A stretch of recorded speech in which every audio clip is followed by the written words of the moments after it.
दे, मुझे देर हो रहा है। ये लीजिए आपका टिफिन। सुबह सुबह मुझे और भी काम होते हैं, सिर्फ एक टिफिन नहीं बनाना होता है आपका। जरा धीरज धरा कीजिए। ये क्या, आज फिर वही भाजी? अरे रोज रोज वही भाजी बनाते हो? मार्केट में कोई दूसरी भाजी नहीं मिलती क्या तुम लोग को? हमें भी रोज रोज एक ही भाजी खाने का कोई शौक नहीं है, फिर भी हम खाते हैं। अगर आपको नई नई सब्जियां खाने का इतना ही शौक है ना, तो थोड़े ज्यादा पैसे दिया कीजिए घर में। क्या बाबा, क्या रोज की किटकिट शुरू कर दी? ऑफिस जा रहे हो ना? नहीं, पिक्चर देखने जा रहा हूँ। आना है तुझे? अरे अब इसमें इतना भड़कने की क्या जरूरत है? भड़कू नहीं तो क्या करूं? हाँ, जिस उम्र में तुझे अपने बाप को घर में बिठा के खिलाना चाहिए, उस उम्र में तेरा बाप तुझे घर में बिठा के खिला रहा है, तेरी बीवी को बिठा के खिला रहा है, तेरे पूरे परिवार को बिठा के खिला रहा है। आखिर कब तक? बाबा मैं देख रहा हूँ ना नया काम। नया काम ढूंढ रहा हूँ। अरे पहले भी तो नया काम ढूंढा था ना, काय झाला? 2 महिन्यात सोडून दिलास। अरे वो लोग 12-12 घंटे काम करा के लेते थे मुझसे। तुझे क्या लगता है गणपत, लोग तुझे बिठा के पगार देंगे? मुझे देख, 5-5 किलोमीटर चलता हूँ 2-2 रुपया बचाने के लिए। लोकल ट्रेन में धक्का खाता हूँ, बस में धक्का खाता हूँ। हाँ, समझ में नहीं आती? लाज नहीं उठा तुला? बाबा ये देखो, मैंने ना एक से बात की है, एक परमानेंट नौकरी है, सरकारी नौकरी। हाँ, बस एडवांस में उसे 10 लाख रुपए देने, उतना दे दो, फिर हो गया काम। देख, तुझे रिश्वत की एक फूटी कौड़ी नहीं मिलने वाली है। आपके प्रोविडेंट फंड के जो पैसे है ना, वो दे दो, मैं आपको कमा कमा कर वापस लौटा दूंगा। गणपत, एक बात ध्यान में रख, मेरे पीएफ में से तुझे एक फूटी कौड़ी भी नहीं मिलने वाली है, समझ गया? पीपीएफ से पैसा निकाल के दे दो।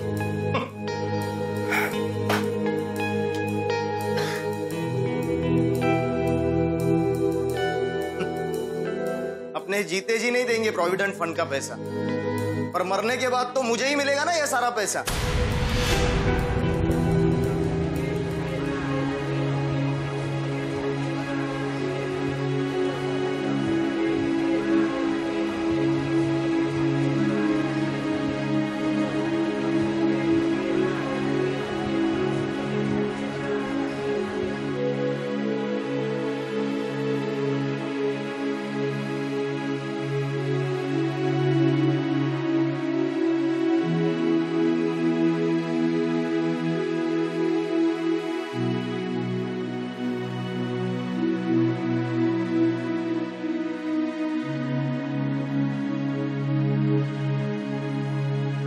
सावंत साहब, क्या हाल चाल है? अरे यशवंत भाई, बिल्कुल बढ़िया, फर्स्ट क्लास। भाई आप तो सबसे पहले आगे बैठ जाते हैं। घर पे क्या करेंगे बताइए? दिन तो यहीं कटता है, समय यहीं कटता है। दादा मैम, कैसा है तुम्हें?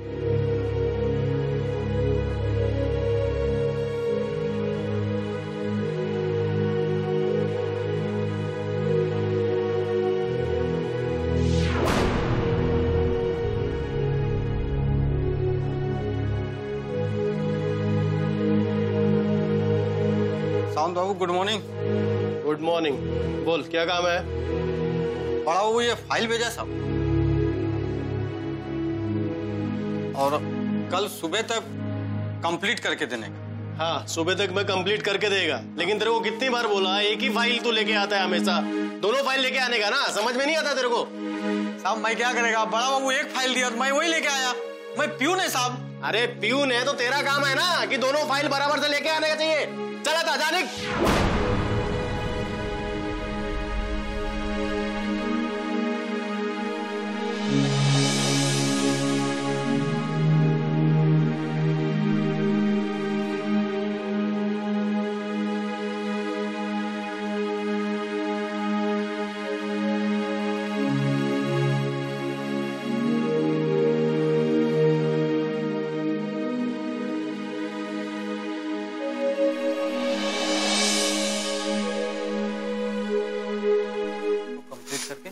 बड़ा बाबू को यहाँ पहुँचाना।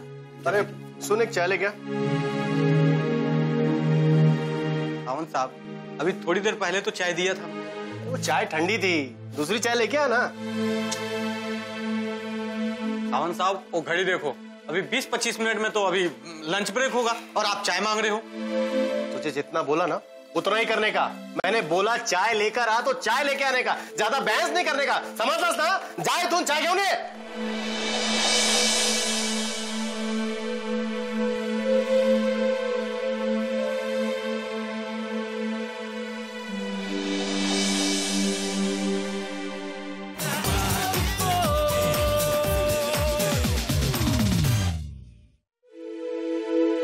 सावंत बाबू 1 बज गया, खाना नहीं खाओगे क्या? खा लेंगे यशवंत जी,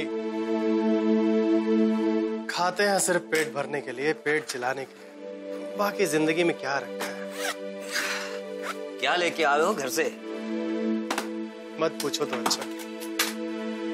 वही पुरानी सब्जी, वही पुरानी रोटी। मुझे तो तुम्हारे घर का खाना बहुत अच्छा लगता है। ये देख, मैं फिश करी लेके आया हूँ, खास तौर से तुम्हारे लिए। नहीं यशवंत, रहने दो। नहीं, आज तुम्हें ये फिश करी खानी ही पड़ेगी। अरे नहीं यशवंत, मैं नहीं खाऊंगा, प्लीज। देखो, ये आपके लिए स्पेशल बनवा के लाया हूँ। यशवंत, अगर मैं ये खा लूंगा तो फिर आप क्या खाओगे बताओ? भाई, मुझे भूख नहीं है, सच कह रहा हूँ। आज तो मैं आपको खाते हुए देखना चाहता हूँ। चलो।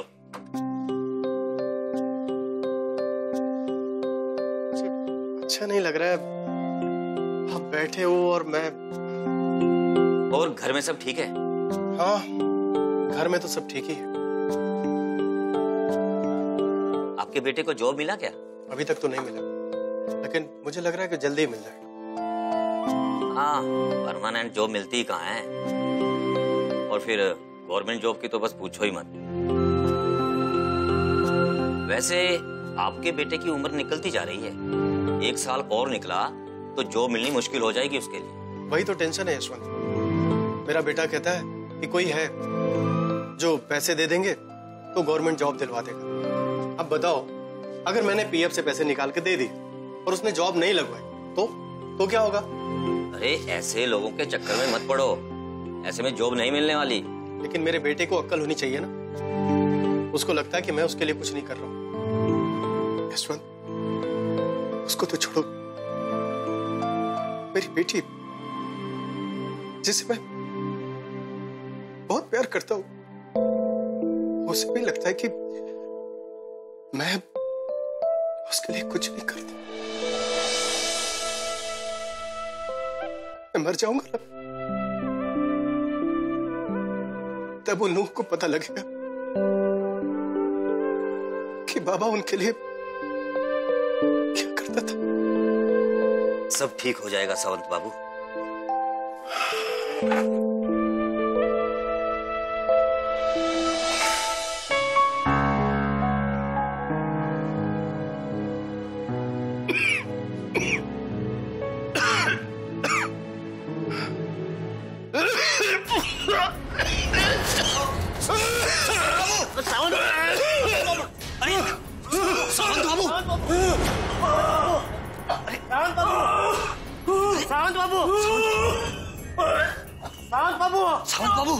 सावंत बाबू, क्या हुआ?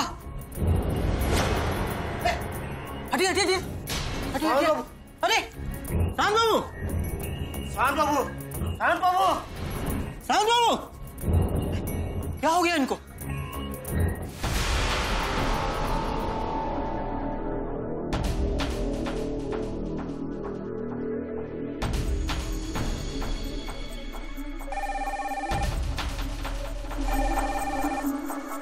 Hello, command force. व्हाट? कहाँ? ठीक है, हम पहुंचते हैं।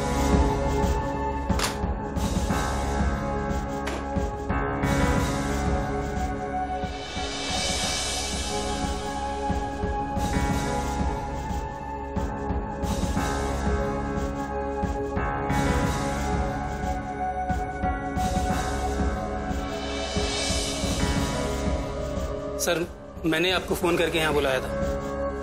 आपकी तारीफ। मैं इस ऑफिस का इंचार्ज हूँ। मरने वाले का नाम? रमाकांत सावंत। रमाकांत सावंत।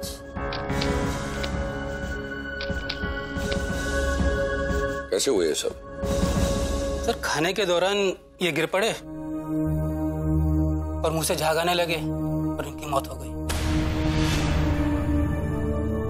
मुंह से झाग निकलने का कारण शायद ये हो सकता है कि इन्हें जहर दिया गया है। जहर? इसका मतलब मरने वाले को जहर इसी ऑफिस के किसी आदमी ने दिया। क्या? लेकिन यहाँ इन्हें जहर कौन देगा? पता चल जाएगा, थोड़ा सब्र कीजिए। अब ये बताइए कि जब ये हादसा हुआ जब रमाकांत जी की मौत हुई तो यहाँ कौन कौन मौजूद था? सर मैं तो अपने कैबिन में था। हाँ, ये बात आपको हमारे ऑफिस का प्यून नंदू बता सकता है।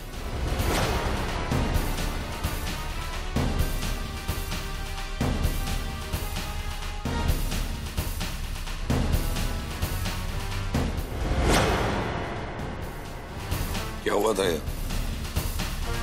अब रोज की तरह ऑफिस के स्टाफ लंच आवर में खाना खा रहे थे। वो अपने यशवंत जी सावंत जी के लिए घर से बना के मच्छी करी लेके आए थे। और वो मच्छी करी जैसे ही वो खाएं और खाने के बाद वो हाथ धोने के लिए उठे, बस वो इधर ही हड़बड़ा के गिरे और दम तोड़ दिया साहब। यशवंत जी?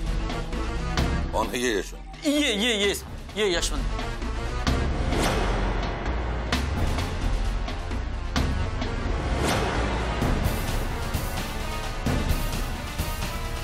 साहिल, फौरन ये फूड सैंपल फॉरेंसिक टेस्ट के लिए भिजवा दो और लाश को पोस्टमार्टम के लिए। Okay chief. अभी यशवंत जी को पूछताछ के लिए कमांड फोर्स के ऑफिस ले चलो।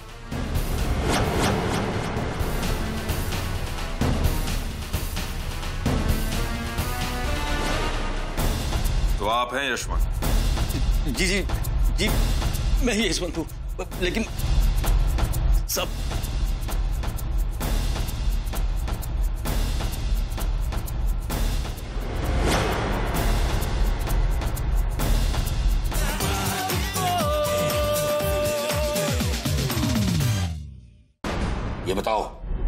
ये बताओ कि तुमने अपने घर से लाई हुई फिश करी में जहर मिलाकर सावंत को क्यों खिलाया? तुमने सावंत को क्यों मारा? नहीं साहब, मैंने कोई जहर नहीं दिया साहब। भला मैं क्यों जहर दूंगा? वो रोज ही एक ही तरह की भाजी लेके आता था साहब, और मैं उस दिन फिश करी लेके आया था और मैंने सोचा कि अपनी फिश करी इसको खिला दूं साहब, और मैंने पूरी की पूरी फिश करी उसको खिला दी साहब। तुमने वो फिश करी खुद नहीं खाई, तुमने सिर्फ सावंत को वो करी खिलाई क्योंकि तुम्हें पता था कि उस करी में जहर है। जब वो फिश करी खा रहा था तो मुझे बहुत अच्छा लग रहा था और मैंने सारी फिश करी उसे खाने दी। मैंने यकीन मानो, मैंने कोई जहर नहीं मिलाया साहब। उस फिश करी में जहर था या नहीं था, ये तो एक छोटे से टेस्ट के बाद मालूम पड़ ही जाएगा, लेकिन उस टेस्ट की रिपोर्ट आने तक तुम भी शक के दायरे में हो। तब तक मान लेते कि तुमने सावंत को जहर नहीं दिया और तुम उसके बहुत अच्छे दोस्त थे, तो तुम्हें यह तो पता होगा ना कि ऑफिस में उसका दुश्मन कौन था। सावंत बहुत सिद्धांतवादी था और इसीलिए उसका बिल्डर मेहता और कंट्रैक्टर और यहाँ तक कि हमारे प्यून के साथ भी आए दिन झगड़ा होता रहता था। अच्छा ये बताओ, सावंत का अपने घर वालों के साथ रिश्ता कैसा था? सब के सब निकम्मे, स्वार्थी, नाकारा। सावंत की कोई इज्जत नहीं थी घर में। उनके परिवार में कौन कौन है? एक नाकारा बेटा गणपत, एक बहू अलका और एक बेटी सुनीता। बेटा तो बेटा, बेटी भी बाप के लिए सिरदर्द बनी हुई थी। मतलब 2 दिन पहले बेटी के कारण उनके घर में बहुत झगड़ा हुआ था।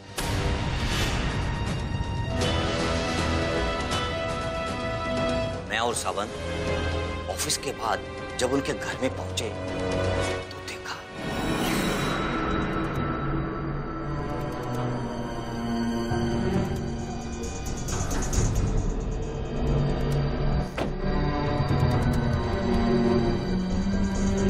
Sir, thank you for the lift. अरे यार, तुम्हें कितनी बार मैं बोला है मुझे सर मत बोला करो। ओके।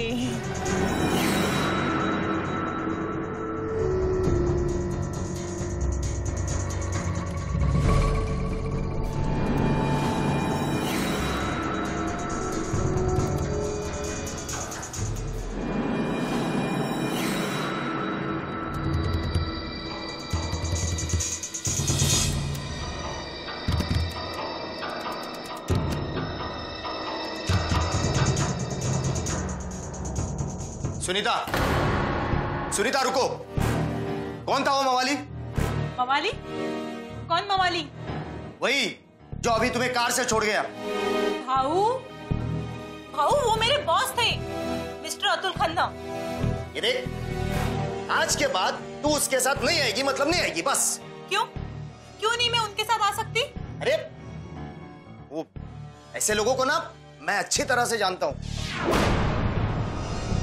वो पहले तो ऑफिस की लड़कियों को घर छोड़ने के बहाने कार से ले जाते हैं और कुछ दिनों बाद वो कार घर नहीं जाती, किसी होटल या रेस्टोरेंट में जाती है। भाऊ, जरा शर्म करो। अपनी बहन के बारे में ऐसे उल्टी सीधी बातें करते हुए शर्म नहीं आती तुम्हें? शर्म आती है, इसीलिए कह रहे हैं। आस पड़ोस के लोग तुम्हारे और तुम्हारे उस बॉस के बारे में कैसे उल्टी सीधी बातें करते हैं, पता है तुम्हें? बहनी, उनका काम ही यही है, लोगों के बारे में उल्टी सीधी बातें करते रहते हैं, बस। जास्त डोक्यात जाऊ नकोस। कल से तू उसके साथ नहीं आएगी, मतलब नहीं आएगी, बस। भाऊ, वो मेरे बॉस है, मैं यहाँ आने के लिए उन्हें मना नहीं कर सकती। तो छोड़ देना नौकरी, कोई जरूरत नहीं है नौकरी बिक्री करने की। भाऊ, गणपत,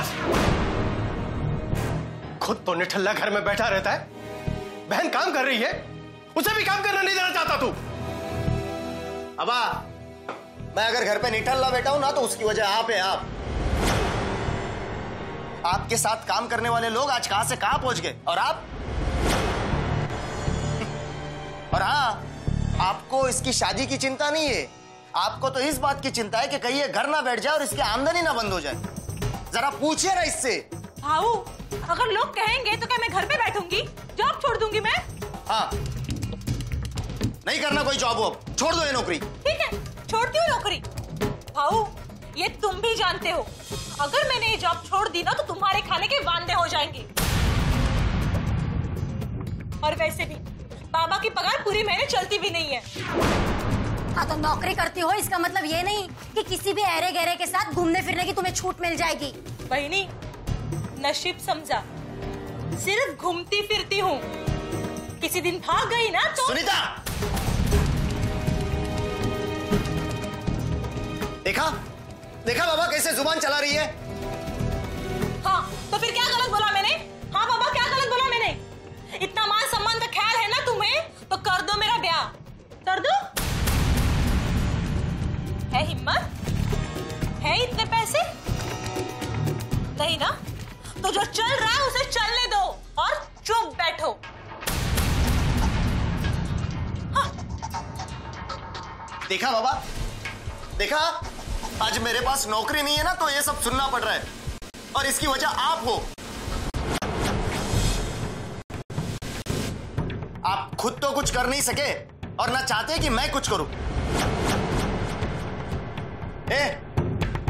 तू क्या मगा, तू भी ऐसे चल।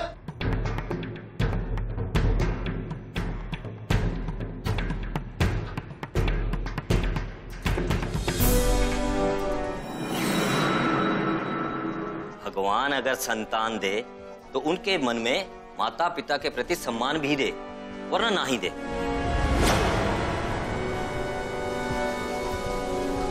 ऐसी औलाद से तो बे औलाद होना अच्छा है। एक तो बाप कमा के खिला रहा है, ऊपर से उसके बच्चे उसके बारे में नहीं, उसके प्रोविडेंट फंड के बारे में सोचते हैं। बताओ। मुझे लगता है हमें सावंत के घर वालों से मिलना ही होगा।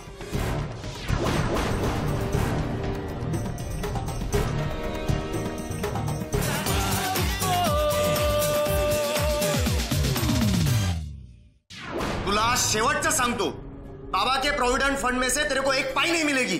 का नहीं मिलना? बाबा के पैसों पर मेरा भी उतना ही अधिकार है जितना कि तुम्हारा।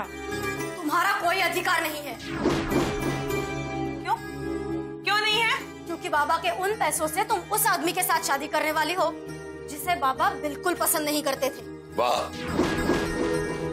अभी तो आपके पिता के अंतिम संस्कार तक नहीं हुए और आप लोगों ने उनके प्रोविडेंट फंड को लेकर अंदर ही अंदर झगड़ना भी शुरू कर दिया। वाह। आप? Major Rathore, command force. देखिए, हम लोग पहले से ही बाबा की अचानक मौत से परेशान हैं। आप लोग हमें और परेशान ना करें प्लीज। हम यहाँ आपको परेशान करने नहीं आए, बल्कि उस परेशानी को ढूंढने आए हैं जिसकी वजह से आपके बाबा को जहर देकर मार दिया गया। काय? बाबा को जहर दिया गया था? किसने दिया था जहर?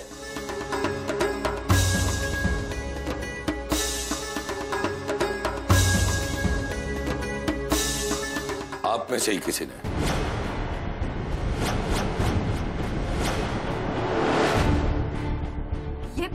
ये क्या कह रहे हैं आप? वही कह रहे हैं जो सच है। आपके बाबा को खाने में जहर दिया गया है। सावन का टिफिन कौन बनाता है? जी जी वो अलका भाभी। बाबा को टिफिन भाभी ही दिया करती थी। तुम्हारा मतलब क्या है? तुम्हारे बाबा को मैंने जहर दिया? मैंने उन्हें मार डाला? एक मिनट, ये कमरा छोड़ के कोई कहीं नहीं जाएगा। साहिल, शैना, इस घर की अच्छी तरह से तलाशी लो। यस जी। ऑफिसर आप हम पर शक कर रहे हैं? शक नहीं है, मैं पूरा विश्वास है। इस सावंत को जो जहर दिया गया है वो इसी घर से गया है। अब पता तो सिर्फ इस बात का करना है कि वो जहर सावंत के पेट में गया कैसे।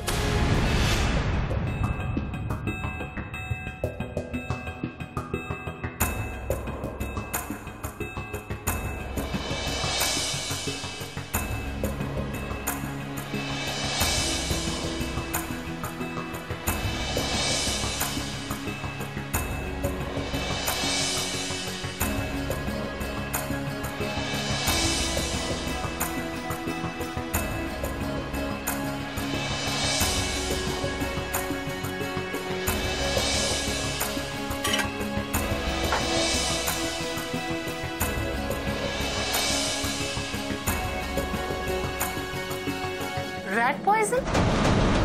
चूहे मारने की दवाई?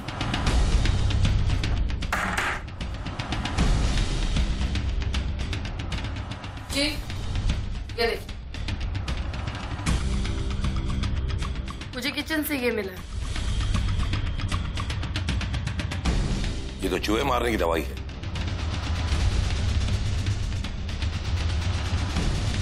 मुझे लगता है कि सावंत की मौत इसी दवाई की वजह से हुई है।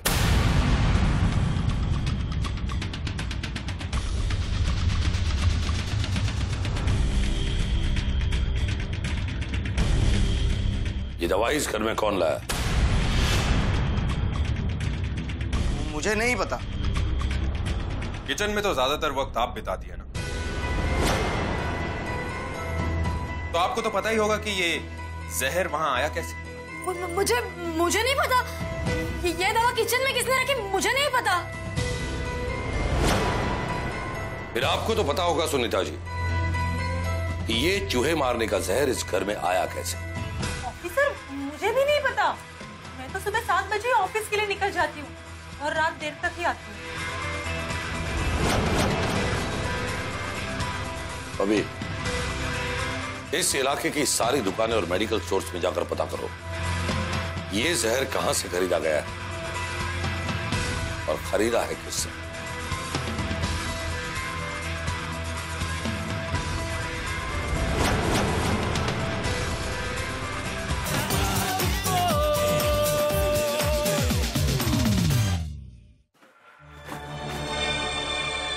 ऑलमोस्ट सारी मेडिकल शॉप्स में हमने चेक कर लिया, लेकिन ऐसी दवाई तो किसी के पास नहीं। क्या करें? अभी फिलहाल कुछ नहीं, एक कप चाय भी दे दो। चूहे मार दवा ले लो, खटमल मार दवा। चूहे मार दवा ले लो, खटमल मार दवा। कॉकरोच की दवा, चींटी मार दवा। अभी ना उस आदमी के पास बिल्कुल ऐसा ही एक डब्बा है, देखो। कॉकरोच मार दवा, चींटी मार दवा।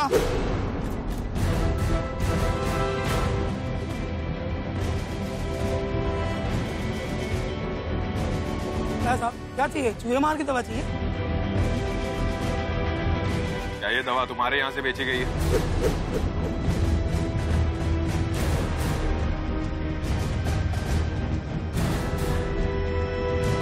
हाँ, ये हमारी कंपनी की बनी हुई है। इसे हम ही बनाते हैं, हम ही बेचते हैं। क्या ये दवाई तुम किसी आसपास के मेडिकल स्टोर या फिर किसी दुकान में बेचते हो? अरे मैडम जी, हमारी दवा कोई मेडिकल वाला क्यों लेगा? लेकिन बात क्या है? तुम्हारी इस दवा का इस्तेमाल करके किसी का मर्डर किया गया है। आप लोग कौन हैं? हम लोग कमांड फोर्स से। मैडम जी, इसमें हमारी क्या गलती है? मुझे क्या पता कि दवा ले जाने वाला चूहे को खिला रहा है या किसी इंसान को। अच्छा ये बताओ कि पिछले 2-3 दिनों में तुमने ये दवा किस किस को बेची है इस एरिया में? इस एरिया में 2 दिन में सिर्फ एक ही पैकेट बिका है। वो भी 2 घर छोड़ के सावंत बाबू रहते हैं ना, वो खुद आके लेके गए इसको। खुद आकर लेकर गए? हाँ।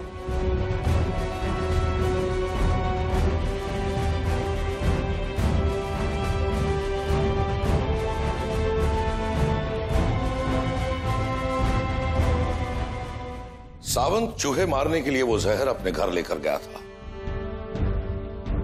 लेकिन उसे खुद यह पता नहीं था कि वही जहर उसकी अपनी मौत का कारण बन जाएगा। मतलब साफ है कि सावंत ने मरने से पहले जो खाना खाया था, जहर उसी में था। नहीं चीफ, पहले मुझे भी यही लगता था, लेकिन जब मैंने दोनों फूड सैंपल्स को टेस्ट किया, यानी घर का खाना और यशवंत की लाई हुई फिश करी, उनको टेस्ट करने के बाद तो यही पता चला कि दोनों के खाने में जहर नहीं था। What? लेकिन ये कैसे हो सकता है? सावंत की मौत तो खाना खाने के तुरंत बाद हो गई। लेकिन पोस्टमार्टम की रिपोर्ट ये कहती है कि सावंत की मौत जिस जहर से हुई थी, उसका असर तकरीबन 20 से 25 मिनट के बाद होता है। तब तो हमें ये पता लगाना होगा कि सावंत ने मरने से 20-25 मिनट पहले क्या खाया था या क्या पिया था। इस सवाल का जवाब तो हमें सिर्फ एक ही इंसान दे सकता है, सावंत की ऑफिस का प्यून नंदू। सीधा खड़ा रहे। देखो साहब, ये सच है कि उस दिन लंच से पहले सावंत साहब ने चाय मांगी थी और मैंने लाके दिया था, और उन्होंने चाय पिया था। इसका मतलब ये हुआ कि जहर उसी चाय में मिला हुआ था। और इस ऑफिस में तुम्हारे अलावा कोई चाय बनाता नहीं। साहब, ये सच है कि मेरे अलावा कोई चाय बनाता नहीं, पर मैं भला ऐसा क्यों करूंगा साहब? क्योंकि सावंत साहब के साथ अक्सर तुम्हारा झगड़ा होता था, और जिस दिन उनकी मौत हुई थी उस दिन भी तुम्हारे उनके साथ कहासुनी हुई थी। साहब देखो, ये छोटे मोटे नोकझोंक तो हर ऑफिस में हुआ करते हैं, आप इसे झगड़े का नाम मत दो। और साहब, सावंत साहब का तो ऑफिस के हर स्टाफ से थोड़े मोटे नोकझोंक होते थे। हाँ, और अभी 2 दिन पहले की बात है साहब, वो एक बिल्डर से काफी झगड़ा हुआ था। बिल्डर? कौन बिल्डर? आरके मेहता। और साहब, वो आरके मेहता सावंत साहब से काफी नाराज थे साहब। वो क्या है कि सावंत साहब उनका एक फाइल अटका के रखे हुए थे। छोड़ो ना सावंत बाबू, सरकारी नौकरी तो किस्मत वालों को मिलती है, और आपको मिला है तो आप इसका भरपूर फायदा उठाओ, खुद भी कमाओ और मुझे भी कमाने का मौका दो। बस मेरी उस फाइल पे आप साइन कर दो, मैं वादा करता हूँ आपकी लाइफ बना दूंगा, माला माल हो जाओगे, जिंदगी आपकी आबाद हो जाएगी। और दूसरे लोग बर्बाद हो जाएंगे, उसका क्या? अगर तुम्हारे जैसे बिल्डर को एक कॉन्ट्रैक्ट मिल गया ना, तो पता नहीं कितने लोगों की मौत होगी, और उन सब की हाय मुझे लगेगी। सावंत बाबू, कुछ ही दिनों की तो बात है, अब रिटायर होने वाले हो, फिर मुझसे पंगा क्यों? पंगा? मेहता, पंगा तो तुम मुझसे ले रहे हो। एक सरकारी ऑफिसर को रिश्वत देने की कोशिश कर रहे हो। अगर मैं एक कंप्लेंट करूंगा ना, तो सीधे सीधे जेल जाओगे और लाइसेंस रद्द होगा, वारंट, समझ गए? सवाल बहुत भारी पड़ेगा, मेहता से पंगा महंगा पड़ेगा तुम्हें, सोच लो। सोच लिया है, तुम्हें जो करना है कर लेना। Get out! जाओ यहां से!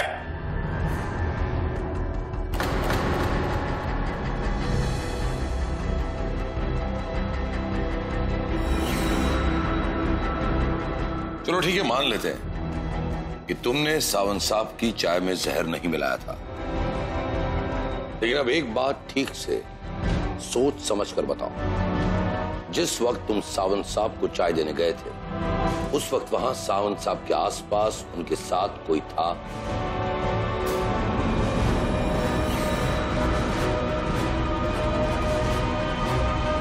अरे मेहता साहब, आप सावंत साहब नहीं है? वो आए तो बोलिए चाय रखा हुआ है।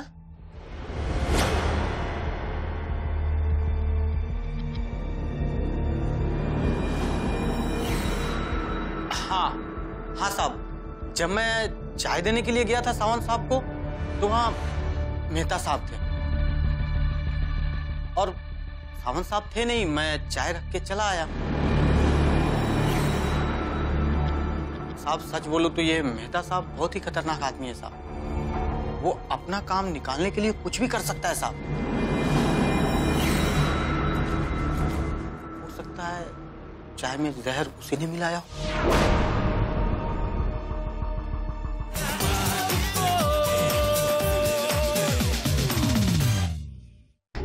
मैं सावंत बाबू की चाय में जहर क्यों मिलाऊंगा सर? इसीलिए क्योंकि सावंत बाबू आपके हर टेंडर के पास होने में रोड़ा बनकर खड़े थे। नहीं, ऐसी कोई बात नहीं। सावंत बाबू ने मुझसे हाथ मिला लिया था। क्या बकवास कर रहे हो तुम? सावंत बाबू जैसे ईमानदार और आदर्शवादी इंसान पर इस तरह का इल्जाम लगाते हो शर्म नहीं आती तुम्हें? मैं सच कह रहा हूं। सावंत बाबू ने खुद मुझे फोन किया था और मेरा ऑफर स्वीकार किया था।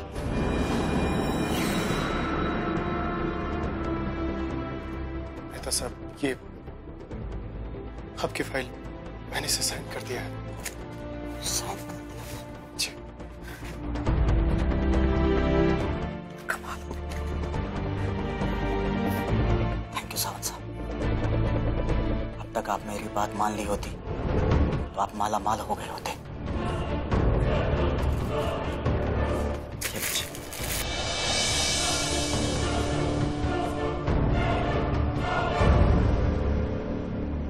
जो आपने कहा था मैंने भी अपना वादा निभा दिया। अभी आता हूं।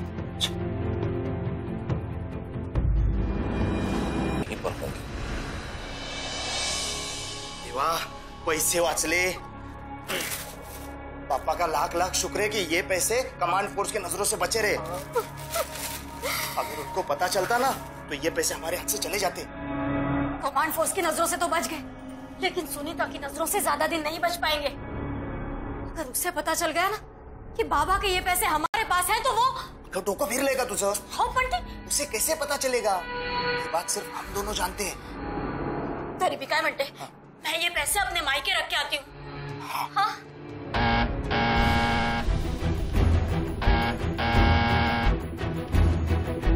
अभी इस समय कौन आया होगा? कहीं सुनीता तो ऑफिस से नहीं आ गई? सुनीता, एक काम कर, तू ये पैसे छुपा ले। मैं देखता हूँ उसे। हाँ, तू छुपा ले, छुपा ले।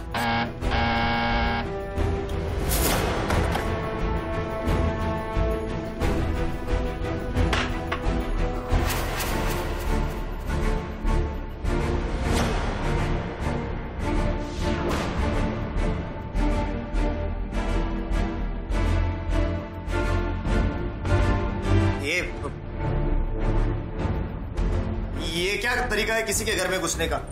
रुपए कहाँ है? रुपए? कौन से रुपए? वही रुपए जो मेहता ने तुम्हारे पिताजी को दिए थे।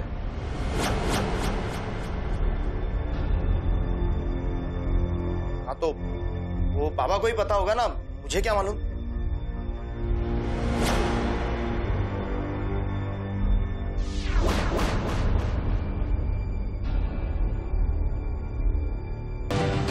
मैं जानता हूं कि ये तुम दोनों की मिली भगत है।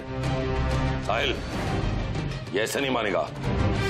ले चलो इसे। एक मिनट, मैं साबित कर सकता हूं कि मैंने अपने बाबा को नहीं मारा। हाँ। कैसे? ये रुपए खुद बाबा ने मुझे दिए थे।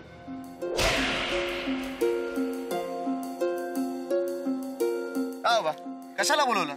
अभी ये टाइम पे क्यों बुलाया? तो आलस ना, ये चिट्ठी। चिट्ठी? हाँ, आणि ये मिठाई का डब्बा घरी घेऊन जा। ठीक है। आणि थांब गणपत, ये घर पर जाके ही खोलना। ठीक है।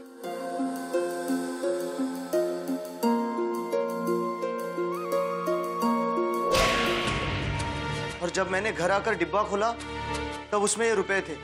और वो चिट्ठी जो तुम्हारे बाबा ने तुम्हें दी थी, वो कहाँ है? वो चिट्ठी है मेरे पास। वही चिट्ठी मुझे बेगुनाह साबित कर सकती है। मैं अभी लाता हूं। वहिनी, काय झालं? और ये सब यहाँ क्यों? अभी पता चल जाएगा।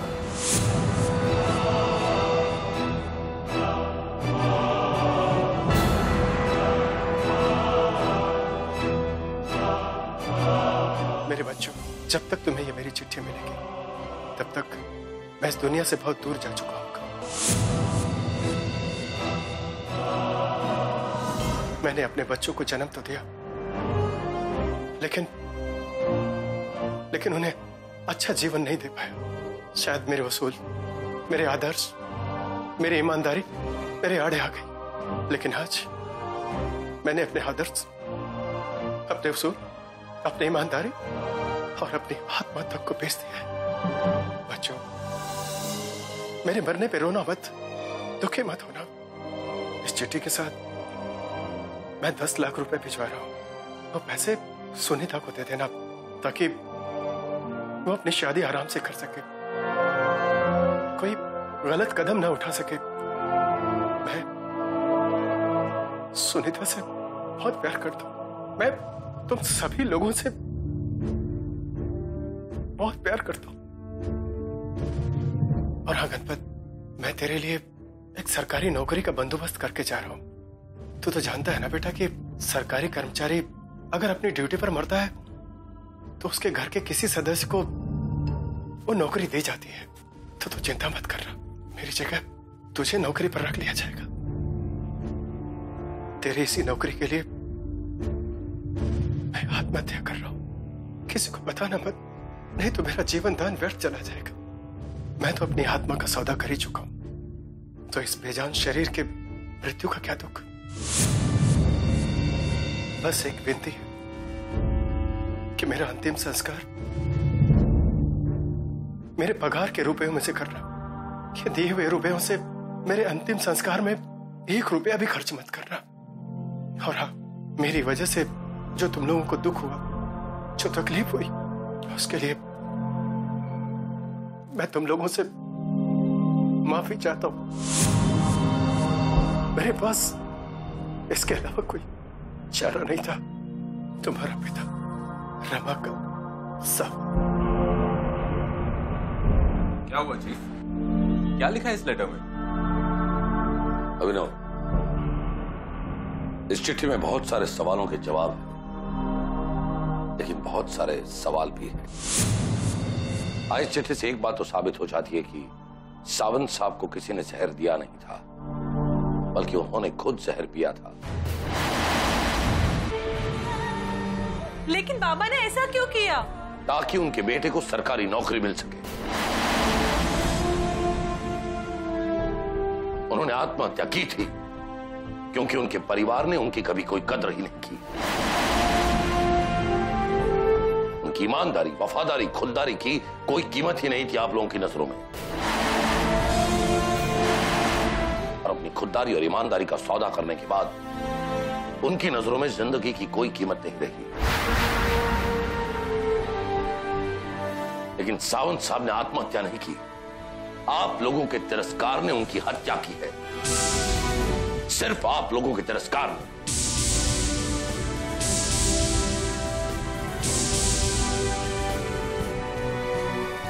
आप भी याद रखिए कि आपकी नाजायज मांगे कभी आपके किसी अपने सिद्धांतवादी इंसान को तोड़ सकती है, उन्हें आत्महत्या करने पर मजबूर कर सकती है। और इसीलिए जितनी चादर है उतने ही पैर फैलाएं और अपनी जिंदगी से खुश रहें।